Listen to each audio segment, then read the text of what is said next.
đội nào đây không biết nữa.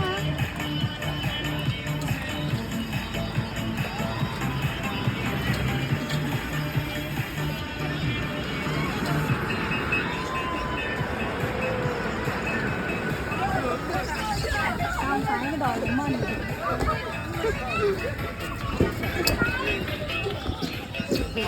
Sợ nhở? Sợ quá.